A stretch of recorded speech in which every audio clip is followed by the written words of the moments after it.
You're listening to Civic Media.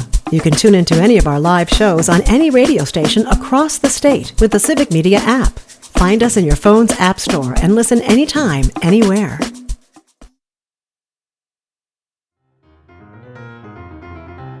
Welcome to Amicus, a law review with Jim Santelle, Civic Media's weekly review and discussion of some of the most significant news stories in the areas of law, government, courts, and the aspiration for justice. And now, here's your host, Jim Santelle. This is Amicus, a law review, and my name is Jim Santelle. I am your host both this hour and next hour here on the broadcast stations of Civic Media as we once again gather together, remotely admittedly, but gather together on what are some of the most important days in recent American history. Plainly, all of us know about the significant decisions issued just in the past week and in the weeks prior to that by our United States Supreme Court.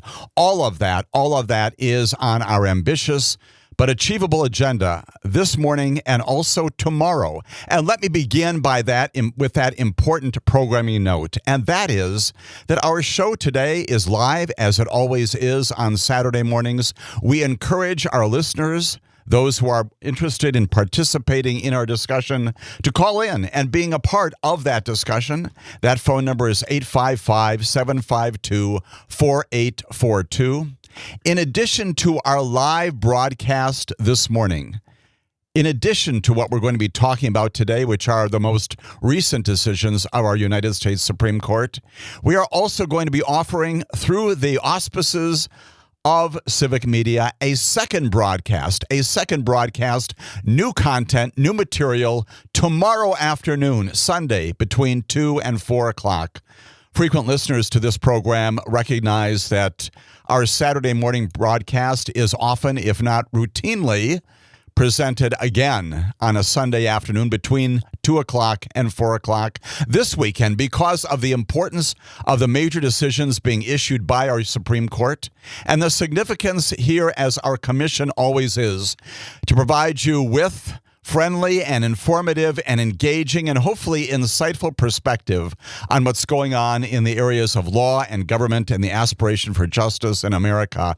This weekend alone, we're going to be presenting two separate editions of Amicus, a law review. Again, the one that you are listening to right now. You can participate with us live as we come to you from the studios of Civic Media in Racine. And then a second broadcast tomorrow afternoon, Sunday afternoon, from 2 o'clock to 4 o'clock. What is the agenda for our two broadcasts this weekend? Separate, new content in each of those. It is principally, if not exclusively, the focus on the United States Supreme Court. In the past several months, ever since the term of the United States Supreme Court began, the Supreme Court has taken up approximately 66 different cases, and indeed, it has issued 66 different opinions. We are not going to be able to cover all of them. We have talked about many of them in previous broadcasts on this very show. What we're going to be doing this morning is talking about those most recent cases, those most recent opinions that were issued by our Supreme Court just this past week, including just yesterday on Friday.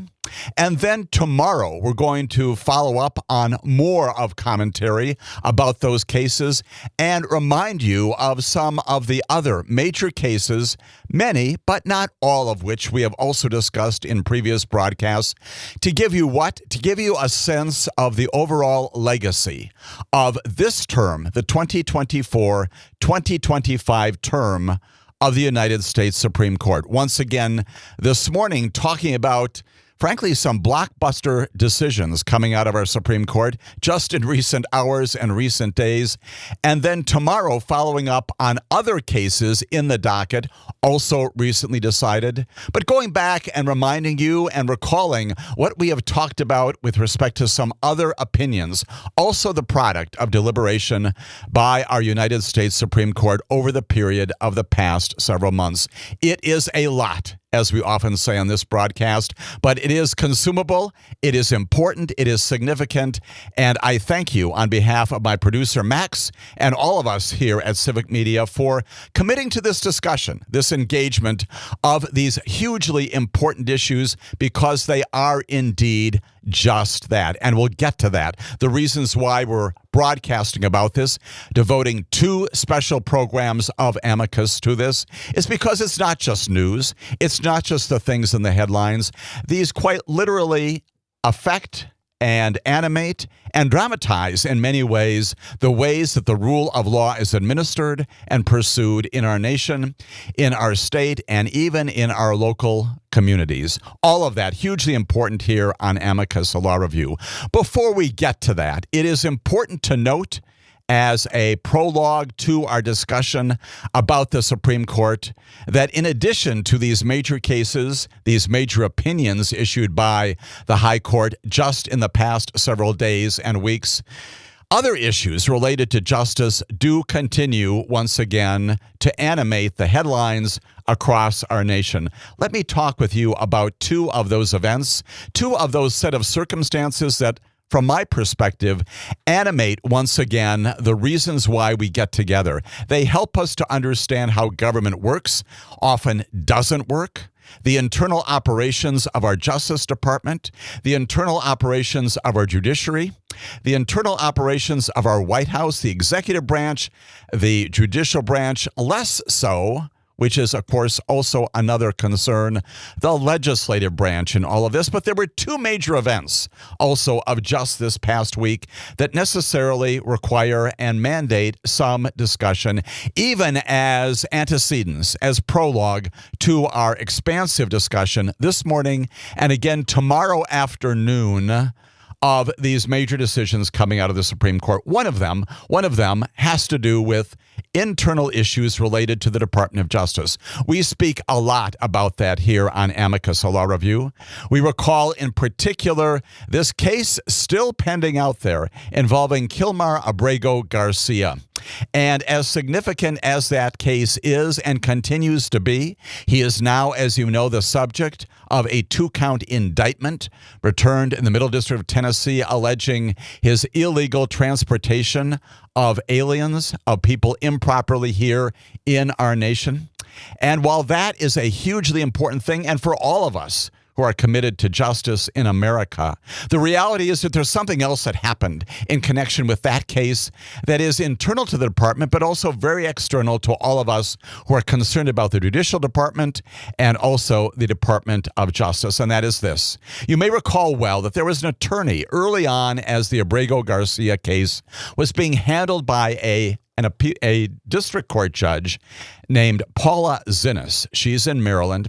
And that attorney candidly and straightforwardly said to the judge, in connection with his status at that time still in El Salvador, that the government had made what he called an administrative error, that he should not have been arrested and deported and sent to El Salvador. That representation, that accurate, truthful representation by that attorney got him in trouble.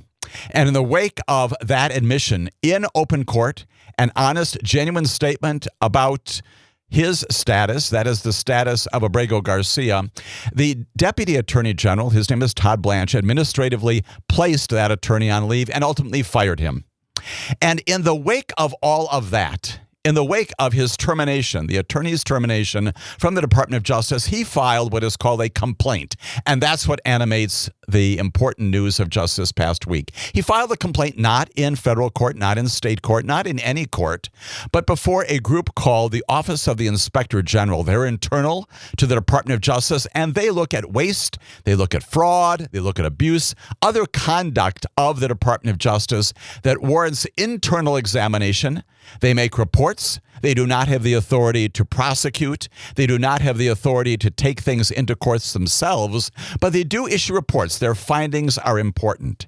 And so what happened is that this attorney, terminated in the wake of his accurate representation to Paula Zinnes, filed a complaint against the very agency with which he worked for a long period of time. It is significant as a footnote that this particular attorney also had spent much of his career, a long career, a distinguished career, representing not only the Department of Justice, but advocating in support of many of the executive orders, the positions of this president. And so he was terminated as a result of his representation in front of Paula Zinnes about the status of Abrego Garcia. And along the way in that document, a multi-page document supported by emails and documents and writings and representations about conversations that he and others had, he made critical allegations about his superiors inside the Department of Justice. In particular, he said that a fellow named Emile Beauvais, who early on and to this day is the principal associate deputy attorney general of the United States Department of Justice, had met with everyone involved in these deportation proceedings on March 14th. Right before the first planes had taken groups of deportees to El Salvador, including Abrego Garcia. And during the course of that meeting, according to the complaint of this attorney, Emile Beauvais, serving in this high-capacity role at the Department of Justice, had told those attorneys that they should be prepared to, yes, lie to federal district court judges, misrepresent what the facts were, refuse to tell them what the facts were all about. And indeed, in language that I will not repeat on the air, he said that you need to tell the judges implicitly, if not explicitly, F you. And according to the complaint, that direction, that instruction by Emile Beauvais was met with horror, was met with disbelief by people in that meeting. We know that what happened in the wake of that is that indeed in front of Paula Zinnes, in front of people like James Boasberg, the chief judge in Washington, D.C., in front of other judges of the federal courts, the lawyers for the Department of Justice have done just that. They have failed to provide the information needed. They have lied to the judges about the status of what is going on. And indeed, that direction by Emile Beauvais animates and makes us understand now what has been going on for a long time. It reveals an awful lot about what the Department of Justice is all about these days. I would offer to you, as someone who worked for 30 years inside the Department of Justice, that kind of instruction is completely unheard of. Regardless of the administration, the notion that a high-level individual would instruct lawyers of the Department of Justice to go into court and misrepresent and stonewall and do it in a way that plainly is not intended to promote the interests of justice is not just shocking. It's not just contrary to the policies of the Department of Justice. It is completely contrary to the oath of office that attorneys take, the oath of office that they take as lawyers, and to the administration of justice in America. This is a reason for all Americans to be horrified. Now, Emile Beauvais, the following day, appears in front of the Senate Judiciary Committee, not overtly to defend himself, although he does, and he denies in some substance that he represented things in this way. But when questioned by a senator from California, his name is Adam Schiff, it is significant that Emile Beauvais specifically declines and cannot say that he did not say to this group that they got to be prepared to tell judges, F you. And the exchange between the senator and Emile Beauvais speaks volumes about what did and did not happen. In fact, it confirms exactly the specific, very much supported allegations made by this attorney in that report, that complaint to the Office of the Inspector General. That is one of the significant things that happened this past week. When we come back, I'm going to tell you about another one that is also an antecedent and a prologue to our review, our analysis this morning, today, of Supreme Court cases. Stay with us for all of that and more.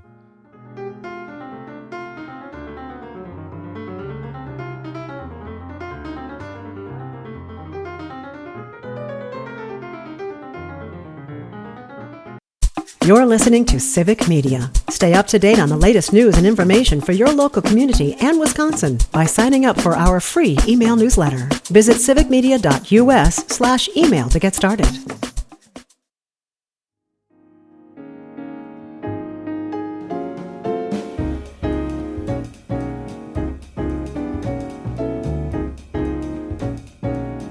This is Amicus, a law review. My name is Jim Santelle. I am your host this hour, next hour, and then also for 2 more hours of new content, additional commentary about the Supreme Court. That's happening tomorrow, Sunday afternoon between 2 and 4 o'clock. Not simply a repeat of this morning's broadcast, an extension of it, a continuation of what we're about to undertake in just a few moments.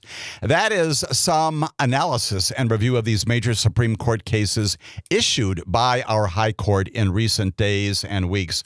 All of that preceded by what I regard as 2 other very significant events in the rule of law that happened just this past week. One of them having to do with these revelations by an attorney of the Department of Justice that a high-ranking supervisor inside the Department of Justice, his name Emile Beauvais, had all but instructed the litigating attorneys, the criminal prosecuting attorneys, the civil attorneys who are responsible for administering law in the Department of Justice, that they can indeed, they've got the permission of the highest authorities inside the Department of Justice to lie and to deceive.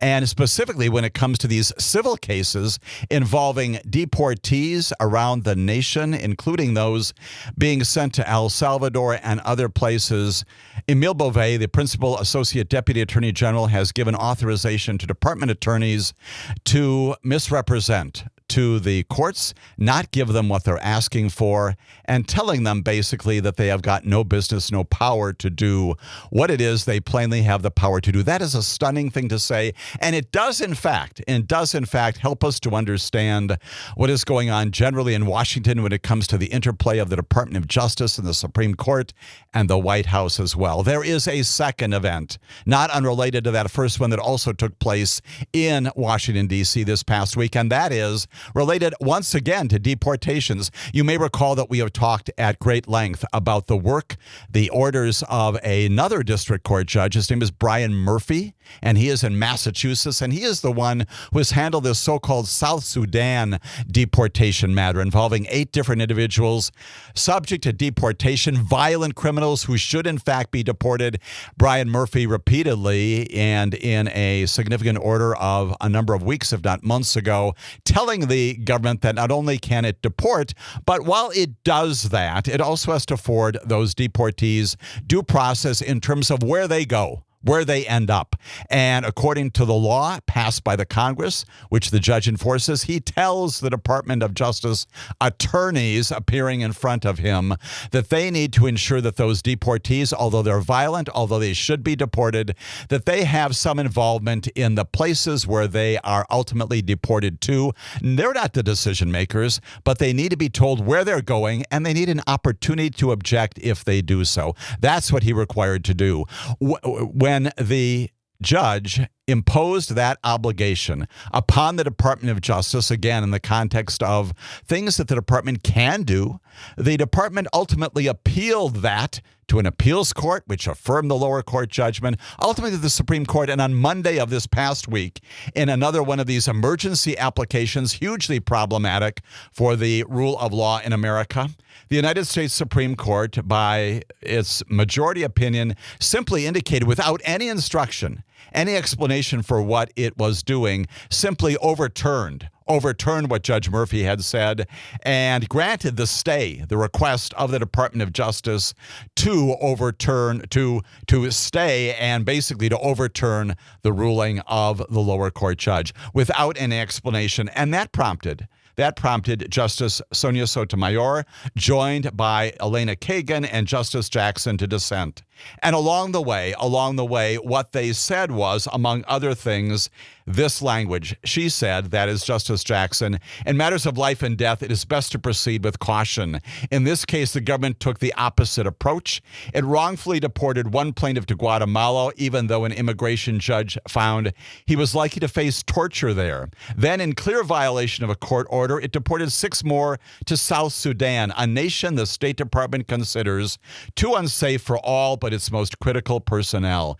An attentive district court, that's Judge Murphy, timely intervened to prevent this from happening. And the dissent, which is the only explanation, it is not the rule of law from this case, goes on for another 16 pages. What happens in the wake of that unvarnished, undescribed opinion, that ruling from the Supreme Court, the majority saying, we are in our view, overturning what Judge Murphy has done is Judge Murphy takes a look at it and says, nothing about the Supreme Court order prevents me from going ahead and enforcing the orders that I have previously entered. Why? Because in major portion, the Supreme Court opinion, if it is that at all, it really isn't. It is one paragraph without description, says nothing about the requirement for due process afforded these people in South Sudan. Apparently, they're now in Djibouti, which is another East African nation,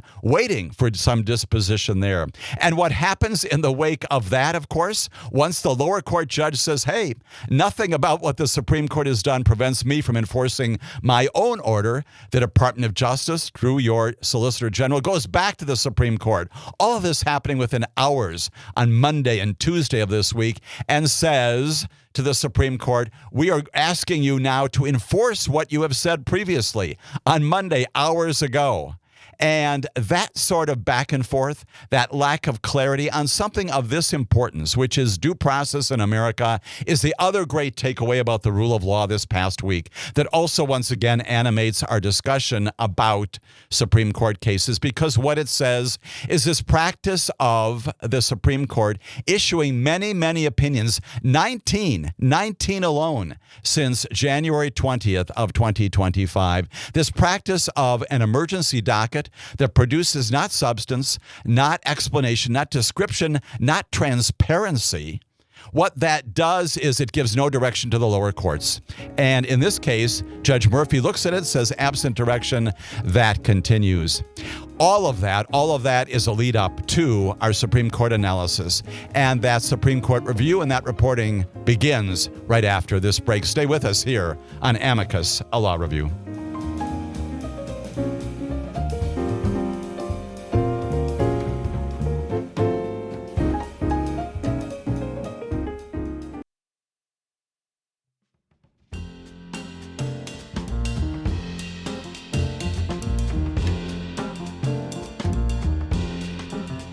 My name is Jim Santelle. This is Amicus, a law review. We are in this broadcast and also another special broadcast tomorrow afternoon, that's Sunday, between 2 and 4 o'clock, addressing the principal agenda items of these two broadcasts, and that is the United States Supreme Court.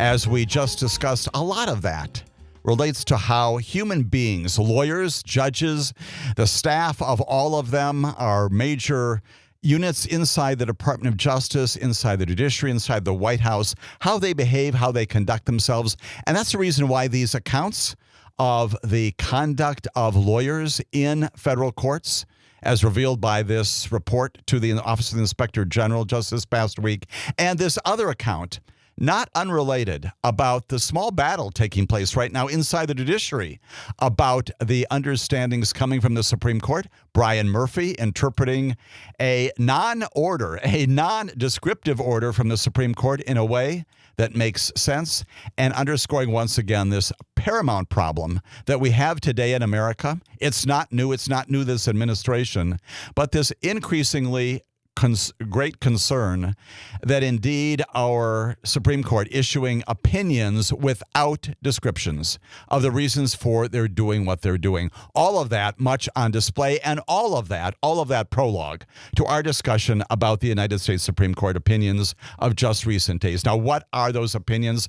There are a lot of them. There are 66 altogether from this past term. We are not going to spend all of our broadcast time today and tomorrow talking about all of that, but we're going to hopefully focus on 6, 10, 12, 14 of them perhaps, depending upon your involvement, especially today in our conversation as we get underway. What are those cases in particular? You know what they are. At the top of the list, of course, is this major national injunctions so-called birthright citizenship case, a split court issuing a major opinion. We'll talk about the significance of it just yesterday, a case involving redistricting and a decision not to decide coming out of Louisiana, a case involving task forces that implicate and affect the Affordable Care Act. It is an opinion that affirms the capacity of task forces inside the ACA structure to authorize and mandate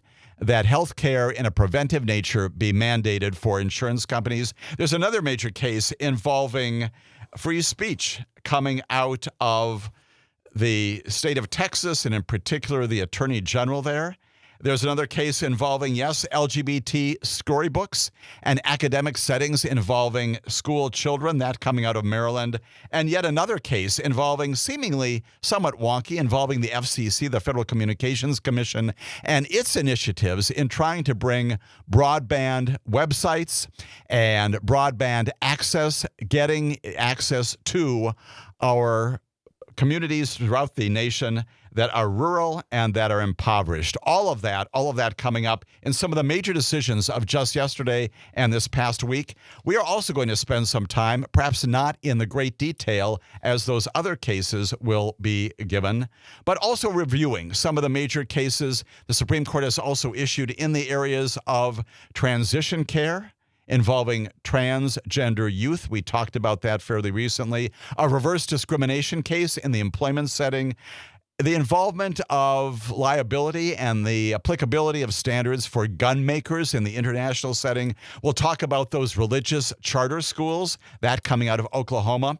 An excessive force case involving the police. Regulation of flavored vaping products, that also on the Supreme Court docket, a case decided unanimously just this past term. We'll also talk about ghost guns, remember that? We'll talk about TikTok and national security, and then we'll also talk a little bit about the things that the Supreme Court has said yes to and no to when it comes to its future term that is beginning in October of this year, the term 2025 to 2026. That is a lot. We've got 2 full hours this morning and also 2 full hours tomorrow afternoon to talk through all of that. In that connection, we always invite your questions, your comments, your inquiries. And that number, of course, is 855-752-4842. That applies especially in the remaining segments of this hour and next hour. Call in, ask me questions, quiz me on things that may not be clear when we talk about these cases, and be a part of our discussion here on Amicus, a law review, which begins right now. Let us begin with this major headline-grabbing case involving birthright citizenship. The case itself is Trump versus Casa, C-A-S-A, decided on June 27th of 2025.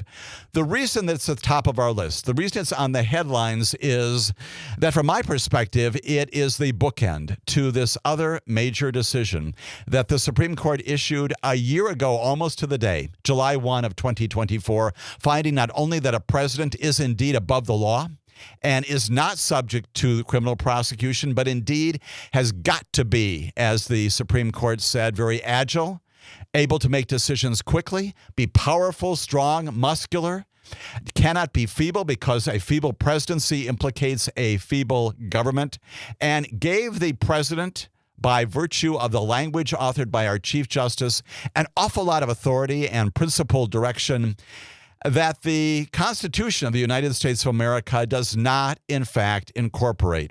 That was a huge decision a year ago, and sure enough, we have seen in the past 5 months the execution by this president of huge amounts of power. And those powers have been tested, admittedly, in the federal courts, almost 200 times in federal courts, challenging what he is doing. But that conveyance, that commission of power to the president 1 year ago is now joined by a bookend opinion of just yesterday. And that bookend opinion, again, Trump versus Casa. Where does this case come from? What do we know about it? Well, we know that the plaintiffs in this case were individuals and organizations, and some states filed 3 separate lawsuits. 3 different cases in federal courts, among those 200 or so, to enjoin the implementation and the enforcement of something the president did on his very first day of office. That's Executive Order 14160.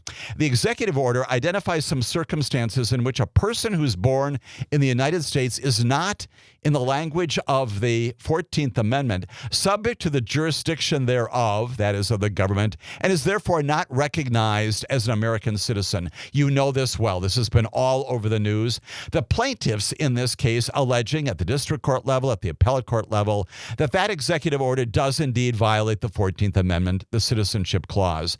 And they invoke, of course, not only the regular language of the 14th Amendment, which does, in fact, in its first line say all persons born or naturalized in the United States, subject to the jurisdiction thereof, are citizens of the United States and of the state wherein they reside. We know as well that an 1898 case affirmed basically what that language in the 14th Amendment says. It says if you are born here, you are a United States citizen, full stop on that sort of analysis. Plainly not the version, the interpretation of the 14th Amendment that our current president adopts. So what happens is that the lower courts in these three particular cases not only stop the enforcement of that particular executive order, but they do something in a way of what's called a universal injunction, a nationwide injunction. That's why this case is so important. An injunction barring executive officials from applying the executive order to anyone across the nation, not just the plaintiffs in this case. Each of those cases, courts of appeals affirm what the lower court has done, and the government now goes, that is the Department of Justice, goes to the Supreme Court and says this cannot be, that the lower courts lack the power, the equitable authority, as it's described, to impose this universal relief that has been issued by these three district court judges. And that's what gets us to the case. That's what gets us to the oral argument of a number of weeks ago in which the Supreme Court seemed somewhat divided, and indeed they are, as we learned just yesterday, when it comes to the disposition of who is right and who is wrong in this case. And significantly, the Supreme Court, in its case of just yesterday, issues an opinion.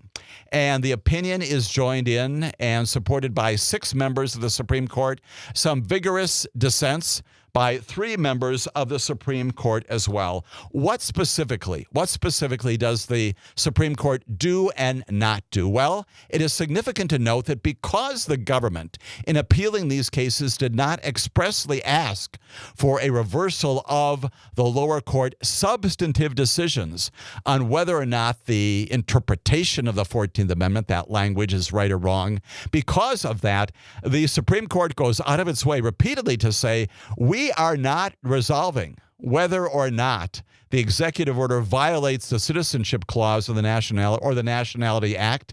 Instead, the issue, as they say, is whether under the Judiciary Act of, 1789, one of our first Congresses ever did, that federal courts have equitable authority to issue universal injunctions. So in other words, the first thing we need to know coming out of this opinion is the issue of whether or not the president's interpretation of the 14th Amendment, saying, yes, indeed, there are circumstances, namely if your mother is not, in fact, legally here, or if she is here, but not permanently here, therefore you are not a resident, you're not a citizen of the United States by virtue of the interpretation given by the White House. That particular interpretation not resolved by the United States Supreme Court, and indeed, that also gives some force and effect to what the Supreme Court does and does not do. What the Supreme Court says in the end, and here's the banner headline, here is the big resolution coming out of this huge opinion, is just this.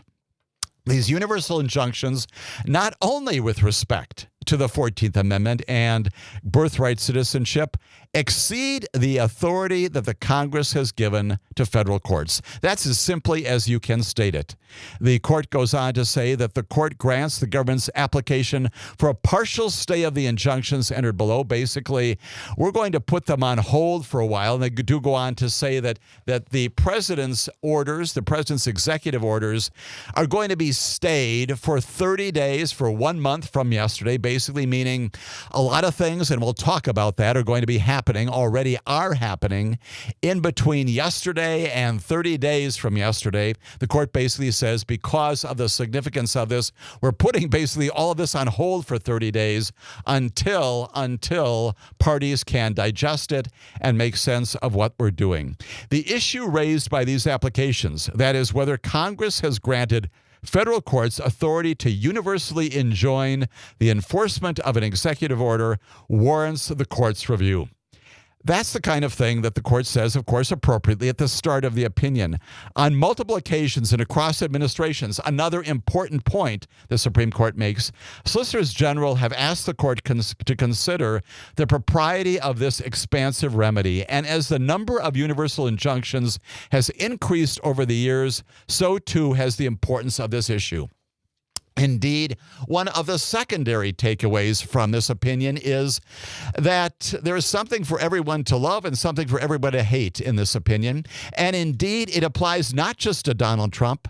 It applies to Joe Biden. It applies to Bill Clinton and to Ronald Reagan, to George Bush. It applies to Barack Obama. It applies, if you will, again, that's an historical reference, but basically, but it would apply to any president of those sorts, of any political party going forward. And the decision yesterday, that we live under today from the Supreme Court, that universal injunctions are no longer authorized, applies going forward for all presidents, not just this one. When we come back, we'll talk more about what that means, what this 30-day stay means, what the Supreme Court has in fact decided, its reasoning, and then we're going to hear about a virulent spat between the majority, written by Amy Coney Barrett, and some of the dissenters. All of that on Amicus, a law review. You're listening to Civic Media. Find the latest news, information, and archives of all your favorite shows on the Civic Media website, civicmedia.us.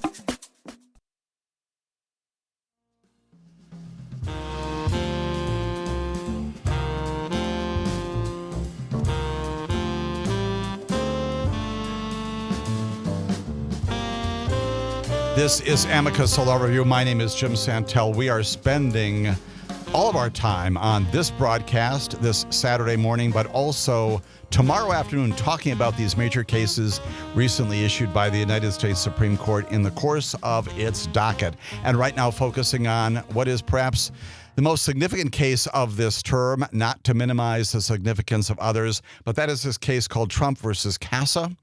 We have, interestingly, a majority opinion. It is about 26 pages long, authored by one of the more junior members of the Supreme Court. Her name is Amy Coney Barrett. Interestingly, the Chief Justice assigns this major opinion to her, and she writes on behalf of a majority. It is significant to note along the way that while 6 members of the Supreme Court, including her, support this result, 3 members, you know who they are, they're Sotomayor and Kagan and Jackson, file virulent dissents, and we'll get to those in just a moment. Along the way, of course, in the 26-page majority opinion, Amy Coney Barrett authorizes some things to happen along the way, even in the midst of the decision to prohibit lower courts from going ahead with universal injunctions. She specifically, on behalf of the majority, says there's this other option out there. They're called class actions. That is not without its cumbersome aspects. And indeed, even the wake of this, class actions have already been filed in some of the districts around the country. Class actions are not immediate. They are not a substitute for universal injunctions. It is required that if you file a lawsuit, you need to name the members of your putative class. You need to identify the way in which they've got commonality. There's got to be a lot of litigation about whether or not the class itself should be certified before you go ahead and actually litigate the case. That's one option. She also notes that the states may have some separate independent obligations here with respect to the representation of their citizens through attorneys general to pursue things as well. All of that inside her explanation. Let's talk about what she says about the government's petition and the reason why the Supreme Court does in fact grant the stay requested by the White House, by the Department of Justice to stop the enforcement of the lower court ruling. It says this: the government is likely to succeed on the merits of its claim that the district court lacked authority to issue universal injunctions. The issuance of a universal injunction, she says, can be justified only as an exercise of equitable authority, yet the Congress has granted federal courts no such power. The Judiciary Act of 1789 endowed federal courts with jurisdiction over all suits in equity, and still today, This statute is what authorizes the federal courts to issue equitable remedies. The court has held that the statutory grant encompasses only those sorts of remedies traditionally accorded by courts of equity at our country's inception. Universal injunctions, Amy Coney Barrett says on behalf of the majority, are not sufficiently analogous to any relief, and she's invoking history here, in the court of equity in England at the time of the founding, and goes on to talk about how equity offered a mechanism for the crown to secure justice where it would not be secured by the ordinary and pre-existing processes of law. In the end, she says that the history supports this notion that that universal injunctions cannot stand. She says while equity is flexible, the court's precedent emphasizes that its flexibility is confirmed within the broad boundaries of traditional equitable relief because the universal injunction lacks a historical pedigree, doesn't find some basis in the past. It falls outside the bounds of a federal court's equitable authority under the Judiciary Act. She then goes on to say, in great length, which we will get to, the reasons why what the dissenters, and yes, there are three of them, two of them writing very vociferous dissents in this case, why they're wrong. And we'll get to that as we proceed here on our discussion of this major case. Again, a bookend to what happened last year. Why? Because it basically takes away the capacity of federal judges to issue national injunctions. And again, there are people on all sides of the political aisle, all sides of the legal aisles, if you will, who have reasonable views in both directions. And it may well be that Amy Coney Barrett has the better of the argument. It may well be that some people will find that the dissenters have the better of the argument. That's what Amicus, this broadcast, is all about, to give you a sense of your capacity to winnow and sift through all of this and make a determination about whether or not you believe that indeed the decisions of the Supreme Court make sense or those of the dissenters. Significant that Amy Coney Barrett, once again, in her majority opinion, a majority opinion, by the way, that is also supported by 5 other justices, even as many of them also write concurring opinions and other support for other reasons, also a part of this major opus. Amy Coney Barrett, the one authorizing this, also says this final thing. And she says all of this is going to be stayed for 30 days while all this can be winnowed and sifted through. And that along the way, plainly, in the future, federal courts do not have this capacity. A change dramatically in the ways that many judges have applied their own authorities in administering the law. It changes the ways in which our federal judiciary works. And most significantly, as we'll get to in our second hour, it also gives, as the president has said, a giant win. Why? Because this president and any president now has this capacity to issue an executive order that may indeed have nationwide impact. Federal district court judges can no longer check that, balance that, prohibit that with an equally broad nationwide prohibition on it. Can in fact be applied perhaps locally to the plaintiffs in the specific case, maybe to the district court, the district in which the judges are sitting. But it is also a further enforcement and encouragement of a very strong presidency. When we come back on Amicus, we'll talk more about that. We'll hear from the dissenters, and we'll hear about the fight between Amy Coney Barrett and those dissenters as Amicus, a law review, continues.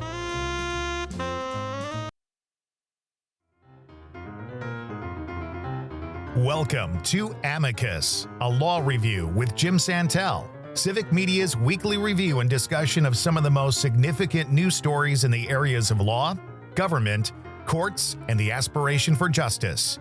And now, here's your host, Jim Santelle. My name is Jim Santelle, and yes, indeed, this is Amicus, a law review. This is our weekly weekend review, our analysis of all things related to justice, the delivery of it, the administration of the rule of law and government here in these United States of America. I thank you so much for joining me this weekend that also has a bifurcated aspect to our broadcast. Not only are we presenting this morning's broadcast live, as we always do, we're presenting a second discrete new content segment of Amicus, a law review tomorrow afternoon, Sunday afternoon, between 2 and 4, in which we are going to discuss more of the cases that have recently been decided by the Supreme Court, and also review, not with as great specificity, some of the other major cases that have been issued by the Supreme Court that we have also talked about during the course of our broadcasts in recent months. This morning, we're spending necessarily, appropriately, a great deal of time talking about this huge, dramatically important case issued by the Supreme Court, Trump versus Casa, C-A-S-A, in which the majority, a 6-3 majority of the Supreme Court, find that these nationwide, these national injunctions, universal injunctions cannot stand, that according to Coney Barrett, the author of the majority opinion, there is no historical precedent for them.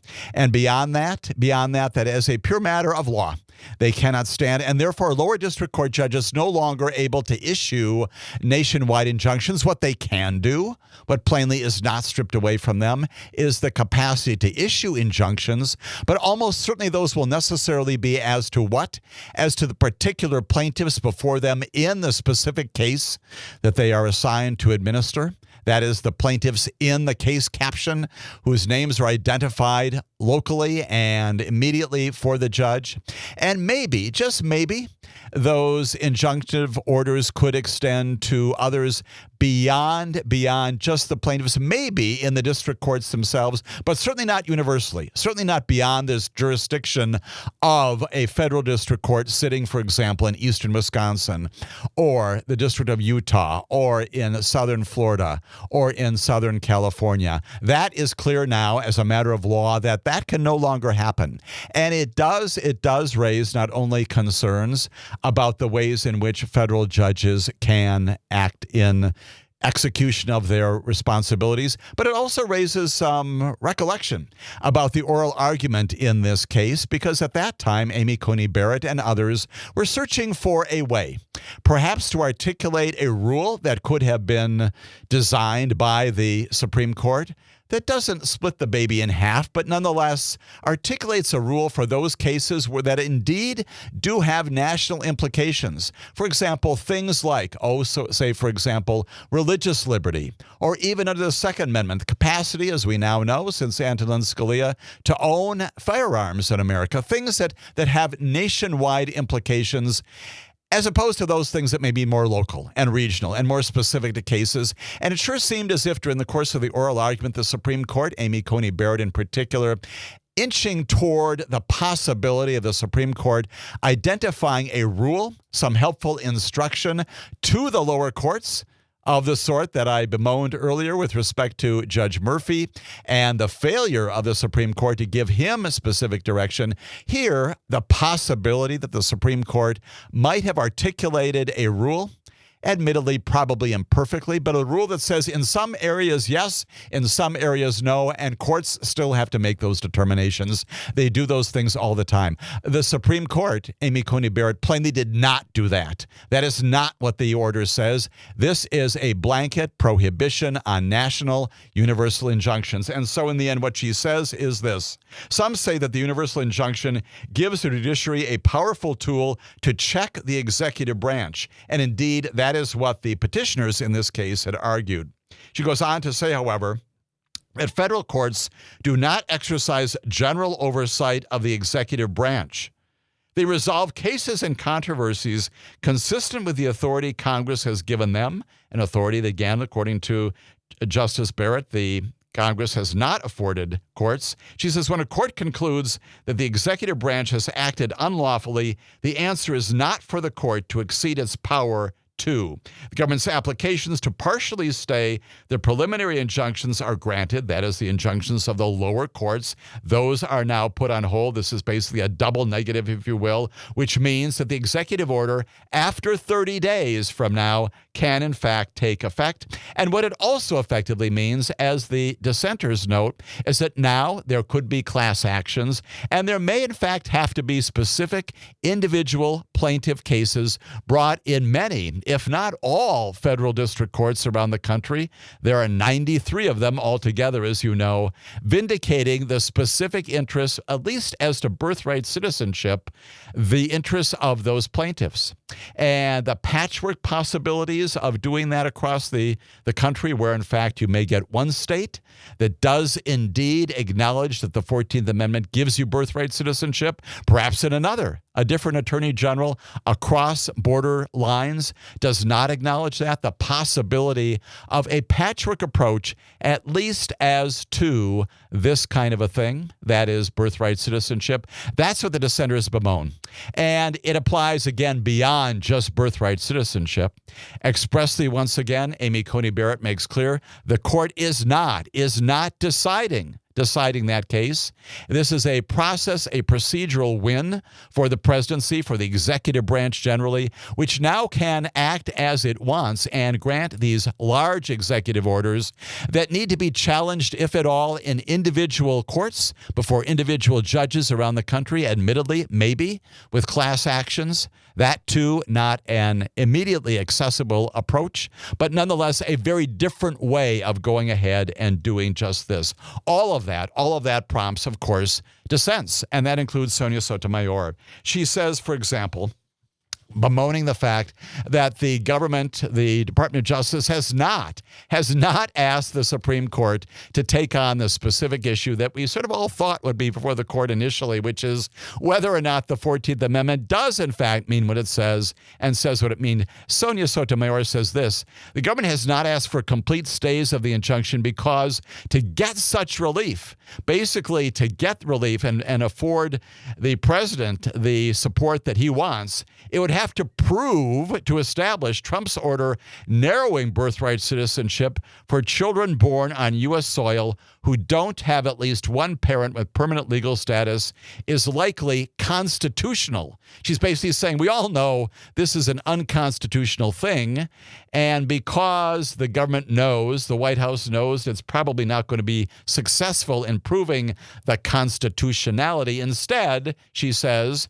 so the government instead tries its hand at a different game, pointing to an attempt to tear down nationwide injunctions. She goes on to say the gamesmanship in this request is apparent, and the government makes no attempt to hide it, yet shamefully, this court plays along. She's advocating, she says, why doesn't the Supreme Court simply say the Fourth Amendment grants you birthright citizenship, be done with it, and not involved in all of this process, and go to this national injunction issue? It becomes more interesting, and a spat develops between the author of the majority opinion, her name again, Amy Coney Barrett, and another dissenter, and her name is Ketanji Brown Jackson. Let me give you a sense of what Ketanji Brown Jackson says in her very extensive dissent. She says, it is important to recognize that the executive's bid to vanquish so-called universal injunctions is at bottom a request for this court's permission to engage in unlawful behavior.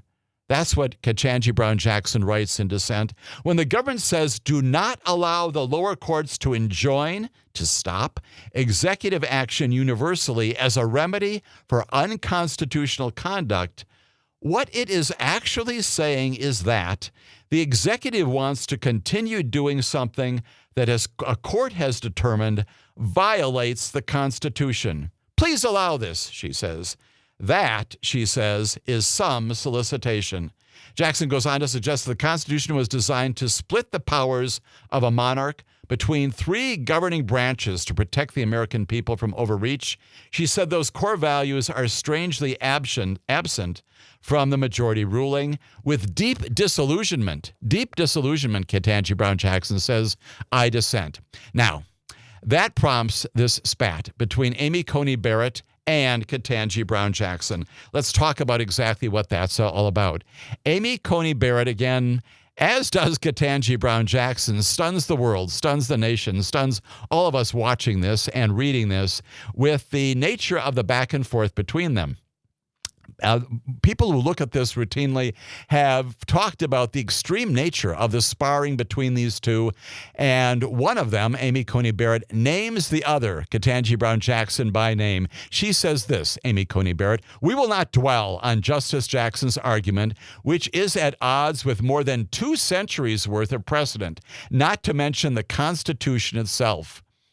We observe only this. Justice Jackson decries an imperial executive while embracing an imperial judiciary."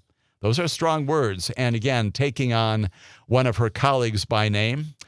Jackson again writes this concurring dissent that features what can only be described as a heavy fixation on the potential practical ramifications of the 6-3 decision. She goes on to say, this is Ketanji Brown Jackson, "It's not difficult to predict how all of this ends. Eventually," Jackson says, "executive power will become completely uncontainable, and our beloved constitutional republic will be no more. Quite unlike a rule of kings governing system," Jackson says, "in a rule of law regime, nearly every act of government may be challenged by an appeal to law. At the very least, I lament that the majority is so caught up in the minutia of the government's self-serving, finger-pointing arguments that it misses the plot." Now, beyond that, of course, Ketanji Brown Jackson says that the dismissal of this question of universal injunctions so readily, as established, according to the majority, under the Judiciary Act of 1799, describing all that as legalese. This is Ketanji Brown Jackson criticizing the majority. That obscures a far more basic question of enormous legal and practical significance. May a federal court in the United States of America order the executive to follow the law? And that language is what prompts Amy Coney Barrett, in the majority opinion, to fight back.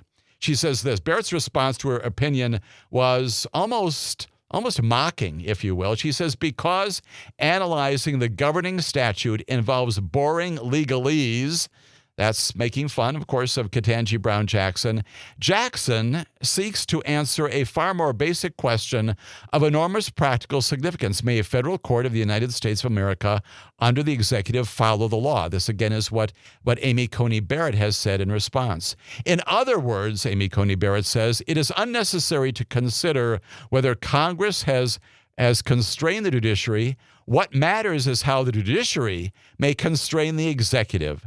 Justice Jackson," Amy Coney Barrett says, "would do well to heed her own admonition. Everyone from the president on down is bound by the law," Barrett says. That goes for judges, too. She goes on to talk more about the ways in which this sparring is premised upon language and content. And when we come back, I'll tell you more about that. And then we're also going to go on to other cases decided by the United States Supreme Court just in recent days and weeks. All of that here on our Saturday morning broadcast.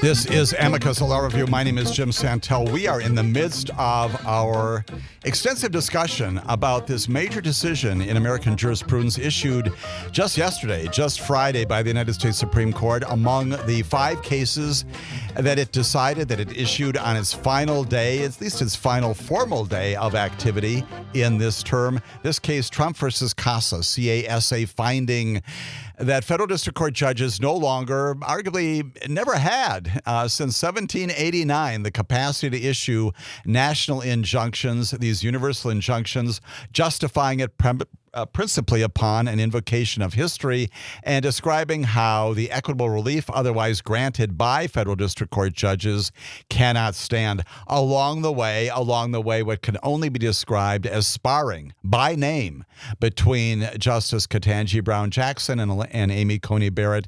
That also animates this very long exposition by the court, 26 pages by Amy Coney Barrett on behalf of the majority. That does not include some of the concurring opinions from those who are also agreeing with her, but also 43 pages of dissent by Sonia Sotomayor and 21 pages by Ketanji Brown Jackson, who bemoans the practical impact of this. That is, this notion that now we will have an executive, a current president and a future president who can issue executive orders, and the methodology for attacking those is going to be cumbersome, going into specific federal courts, maybe putting together a class action if judges certify those and agree that that can proceed in that way. She bemoans the fact that under these new circumstances, this new standard, that an executive will be able to do things that he or one day she wants to do virtually unchecked by a federal judiciary that would have otherwise the capacity to stop things on a nationwide basis. Arguments in both directions, arguments for present and future terms, and reasons to analyze all of this. Along the way, Amy Coney Barrett again takes Ketanji Brown Jackson on. She says, waiving any attention to the limits on judicial power as a mind-numbing technical query. She's making reference there to Ketanji Brown Jackson. This is Amy Coney Barrett writing. She offers a vision of the judicial role that would make even the most ardent defender of judicial supremacy blush. Amy Coney Barrett goes on to say this, rhetoric aside, Justice Jackson's position is difficult to pin down. She might be arguing that universal injunctions are appropriate, even required, whenever the defendant is part of the executive branch. Meanwhile, Justice Jackson opted not to conclude her opinion, as I noted before, with the phrase, I dissent, or respectfully, but just signing off in support of her position. A considerable amount of sparring, almost brutal, between these two members of our Supreme Court, which we see plainly in other cases from time to time. We note, of course, their opposition views that are routinely articulated by justices. This is at a different level. This is at a higher level. And it is worth reading. It is worth digesting and taking account of as we go forward in understanding all of this. The president, as I indicated previously, has referred to this as a time when we should be proud of the United States Supreme Court. Language we typically don't use, we maybe object to, we are supportive of, we find fault with, we find reasons to support and embrace what the Supreme Court has said. But pride is one of those things that we normally don't ascribe to a court. We recognize when they've done their jobs well. We recognize also that we've got the capacity in America under the First Amendment to criticize what judges do, which we do routinely. The issue that remains, even in the wake of this major change, is, as I started my exposition of this basic proposition today, it is a bookend to what the Supreme Court did a year ago. Almost a year ago, the Supreme Court vesting in the presidency a huge amount of power to act and not completely embracing everything that Ketanji Brown Jackson says, but undeniably her overall force, the point of her opinion is that this gives a president even greater powers to move on those powers given to the presidency a year ago. And the reason why that happens is because the check of the federal judiciary to do something on a universal basis is no longer there. And so, for example, as Sonia Sotomayor and Ketanji Brown Jackson, yes, Elena Kagan also embrace these kinds of examples. If, for example, a president were to say, I am going to find that under the First Amendment, certain religions can no longer be observed in our nation. I'm going to prohibit the assembly and the worshiping of Christians and Jews and Muslims and Buddhists and Hindus and Sikhs. Is that something that an independent sole federal district court judge could enjoin? Or would that only be something that would apply to the specific religious adherents, the people of faith, who appear in front of that particular judge in a district court? I think all of us would say that that proposition articulated by a future president prohibiting the exercise of any religion is wildly unconstitutional and should get nationwide condemnation and therefore should not go into effect. Under this new ruling, that kind of a hypothetical, admittedly, It has not happened, but that kind of an order could not be stopped universally by a district court judge. Likewise, as Sonia Sotomayor says, if under the Second Amendment a future president says you can no longer use weapons, contrary to what Justice Antonin Scalia said in the Heller case many, many years ago, you no longer have a right, a personal right to own weapons. That could be enforced or challenged in an individual federal district court by particular plaintiffs seeking to have their right under the Second Amendment enforced. And presumably a judge can still do that, but could not impose a nationwide injunction finding that an executive order prohibiting the possession and use of firearms generally, that kind of a broad order could not be stopped nationwide. That's the kind of thing that we think about with respect to future presidents. And so when we come back, we're not only going to talk more about the implications of this, but yes, indeed, other cases. Supreme Court has decided with equal flourish in recent days. All that here on Amicus, a law review.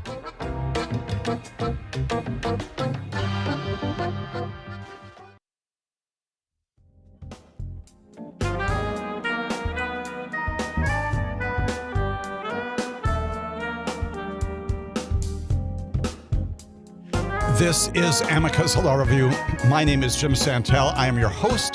The remaining segments of this hour, and then also tomorrow as well, between 2 and 4 o'clock, we're going to continue our extensive discussion, our analysis, our reporting on some of these major Supreme Court cases of recent days, but also recalling some of the other decisions issued by our Supreme Court that also change our lives and our livelihoods here in the United States of America. In all of this, as always, we appreciate the comments, questions, inquiries of our many listeners. Appreciate your taking the time this morning, and I encourage you to come back again tomorrow afternoon for more of this, your schedules permitting.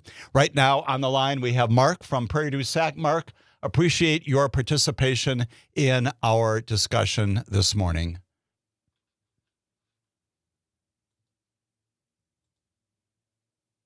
Actually ensure our rights, all our rights. And apparently, the conservatives, that made this decision, say, well, it can just be, the district courts can't make a universal decision. People are supposed, in this country, are supposed to have rights no matter where you are in this country. And if the president has done something that impacts every one of our rights, that the court should, our only recourse is to go to the courts.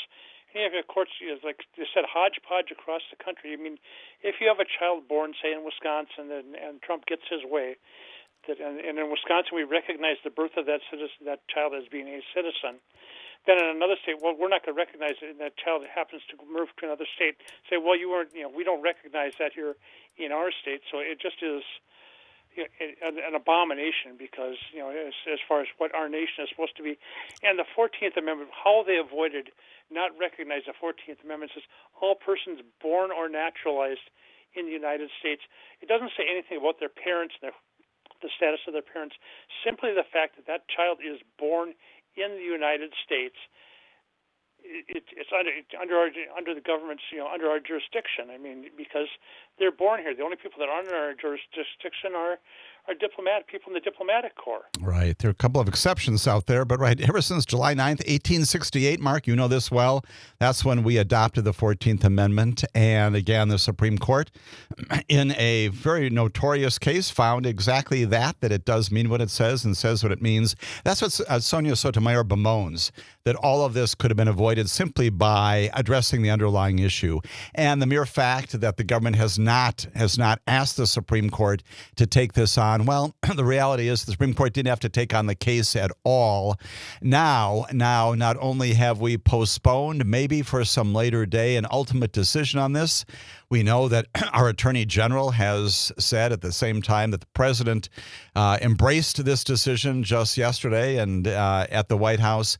The Attorney General has looked forward to the time when the substance of that issue, the very thing that you're describing, Mark, will in fact get before the Supreme Court. And it may be somewhat unlikely, but it could come in this next term. Why not resolve this right now, not only for the benefit of those people who are right now in jeopardy, but also the future as well. Put this to rest and permit us to go on to address other issues as well. Mark, as always, appreciate your comments, your observation, your question this morning on Amicus, a law review, and we encourage you and all of the listeners to come back again tomorrow as we talk about more of these cases decided by our United States Supreme Court. Let us get to a couple more of those, and as much as some of these are very complicated and involve a lot of issues that are in fact accessible, you don't have to be a lawyer, you don't have to be a judge, you don't have to be somebody who's steeped in the law to understand them. They're accessible, and once again, although there is a lot of reading to do when it comes to this case, Casa, involving birthright citizenship, but actually these nationwide injunctions. Well, there's a lot of language. You can pull out some very good and telling portions of the opinions to get a feel for the arguments in both directions and to get a feel, as I'm advocating this morning, for the dramatic shift in the way in which our federal courts now work as of yesterday, and indeed the bookend to the power given to our executive branch last year and once again this year at the end of the Supreme Court term.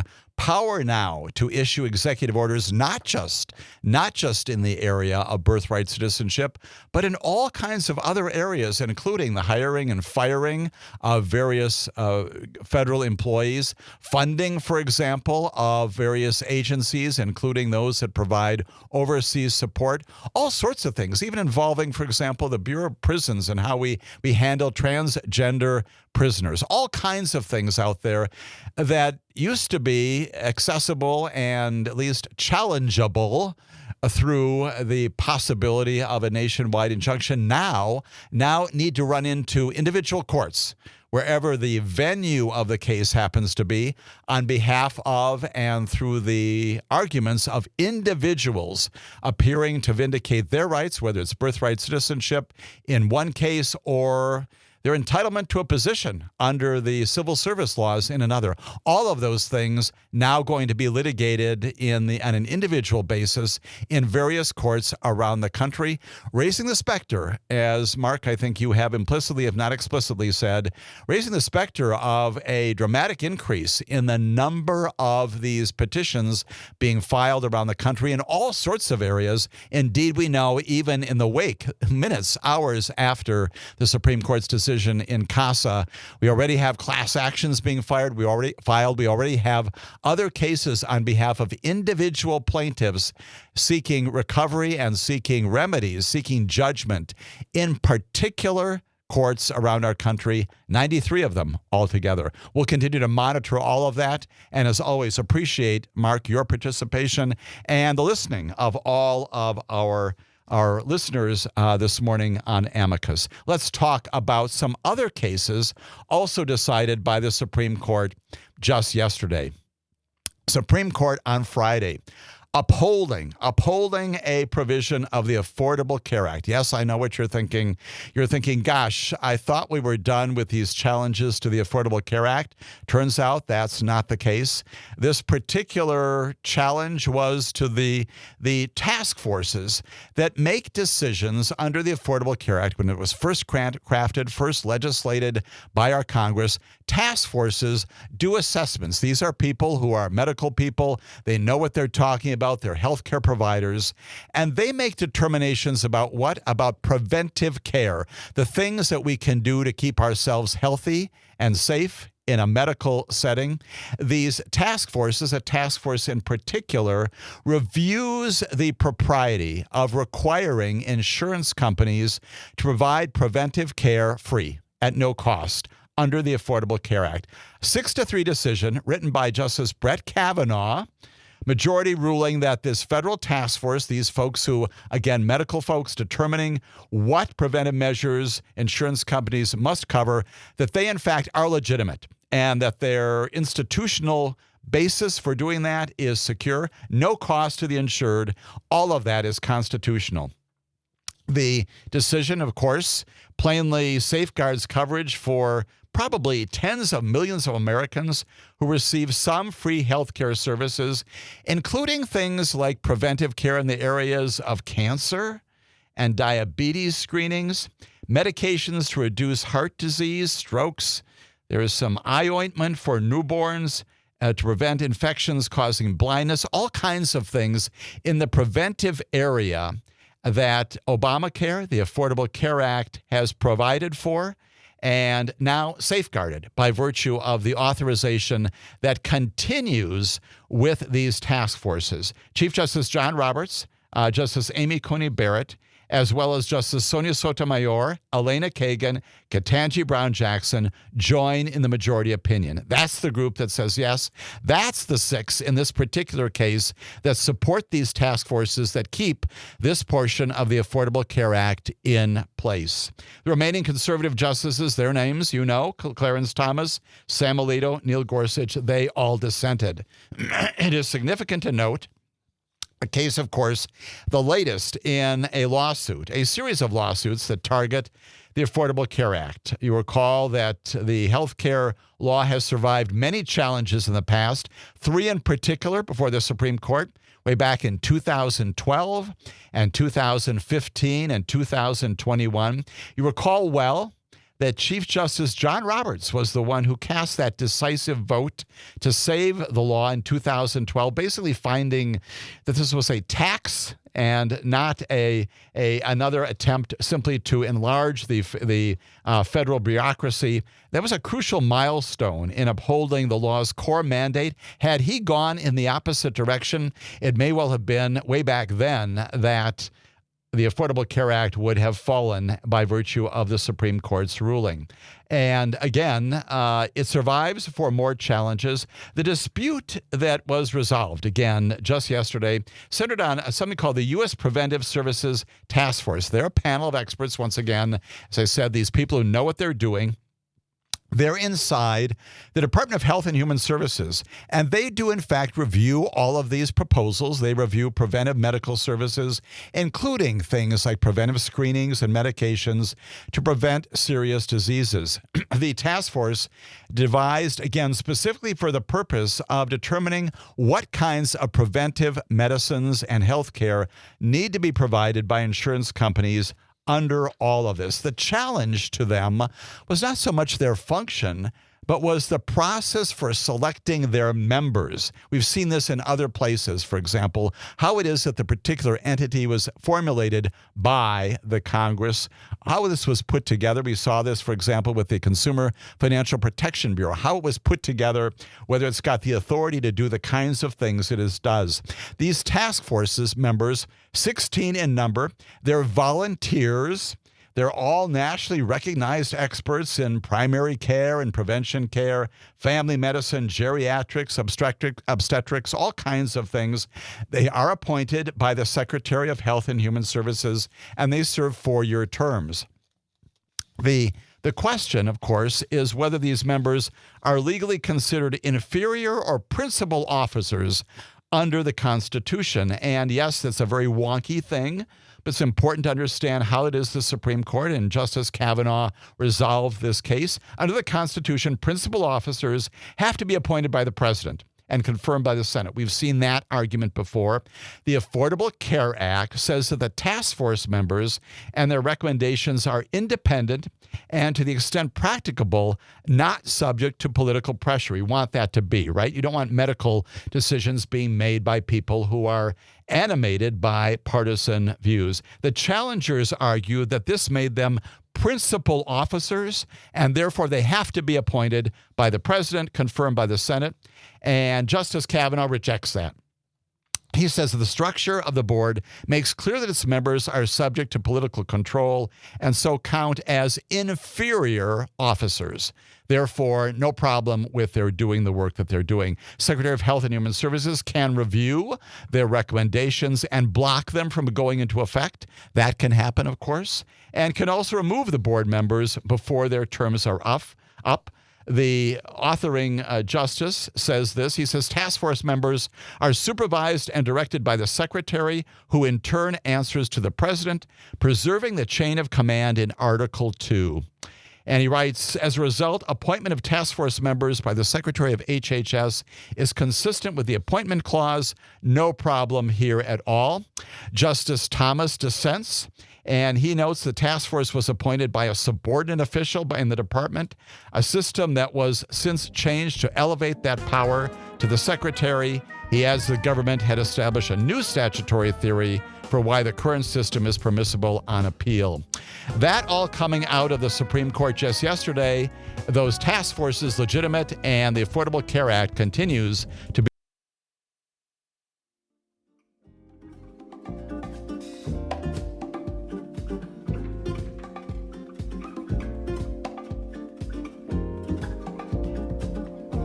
This is Amicus, a law review. My name is Jim Santelle. I am your host for this remaining segment of our Saturday morning broadcast, reminding you once again that we're back again for new content, another portion of our discussion of all of these Supreme Court cases, that taking place from 2 o'clock to 4 o'clock tomorrow, Sunday afternoon.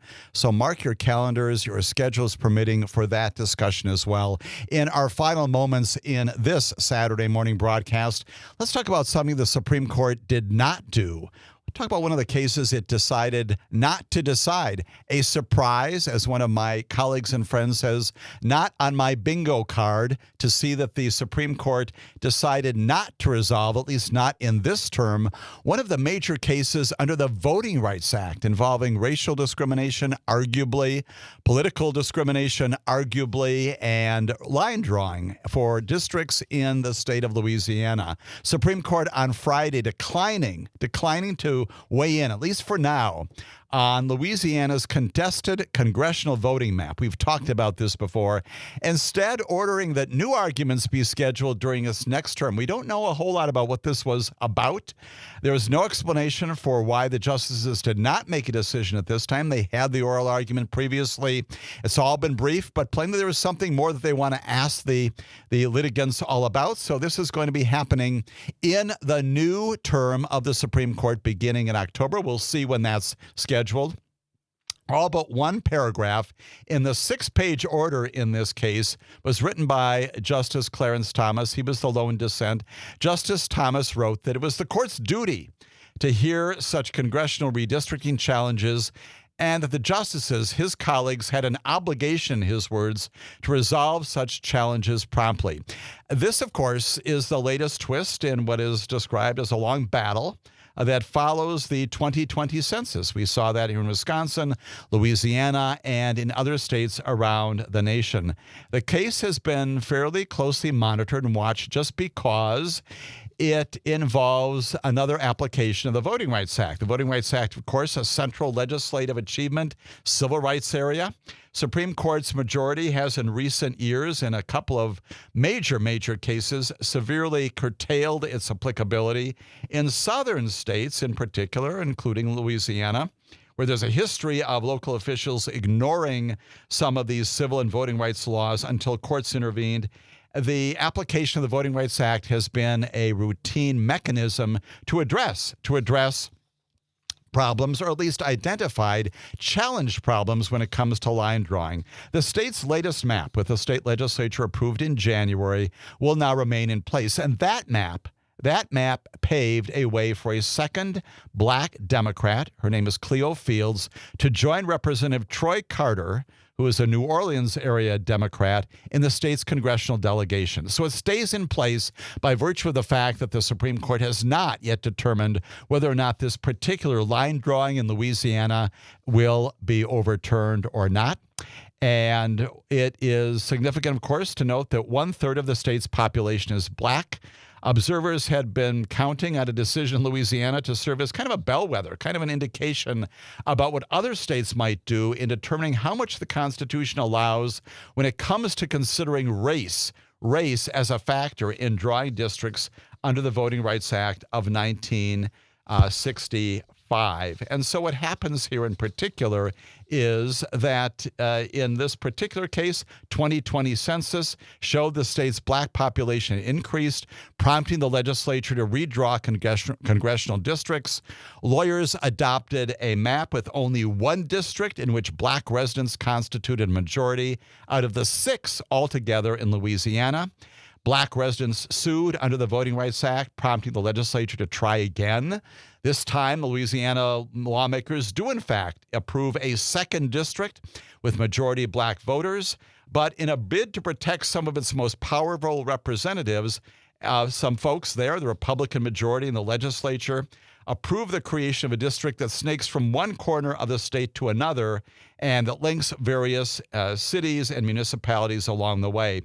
A group of people who identify as non-African Americans and known in the court filings as Calais plaintiffs filed their own suit then, and they claim that the redrawn map amounted to racial gerrymandering. By virtue of doing this, you're responding specifically to race, and their allegation is that that can't happen under the Voting Rights Act. A divided panel of federal judges sided with those plaintiffs and temporarily blocked the state from using the new map. Eventually comes up to the Supreme Court, and the decision of all this is put on hold, temporarily reinstated the congressional map that included the second majority black district. That's the one that was used in 2024. Now will also be used going forward here because, once again, the Supreme Court decides not to hear the case, at least not decide the case. It will hear it again in its next term. And for now, the voters in Louisiana are going to be understanding their districts remain as they are until, if ever, as the Supreme Court takes this up and addresses this large issue related to race and the extent to which legislatures and legislators can indeed take race into account under the Voting Rights Act in drawing these kinds of lines, also related to partisan aspects that we know the courts do not get involved in, and the question, again, of motives for drawing lines as they are. So we put that on the docket of the incoming term of the Supreme Court beginning in October. We're going to come back to all of this tomorrow afternoon.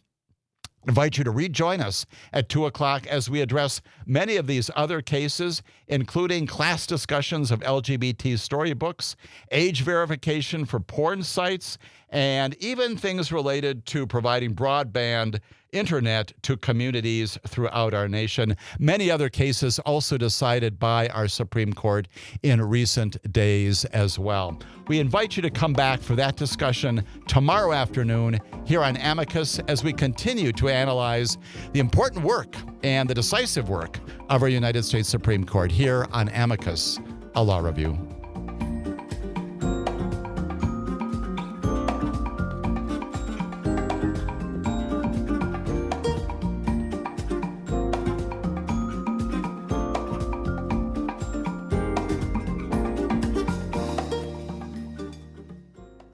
The national news cycle never stops, but it can be hard to find news about your local community. Civic Media is dedicated to providing quality local and state news coverage across Wisconsin. With the Civic Media app, you can get notifications about local stories that matter to you and your community. Find the free Civic Media app in your phone's app store and choose notifications from the menu to tell us what kind of news you want to hear about.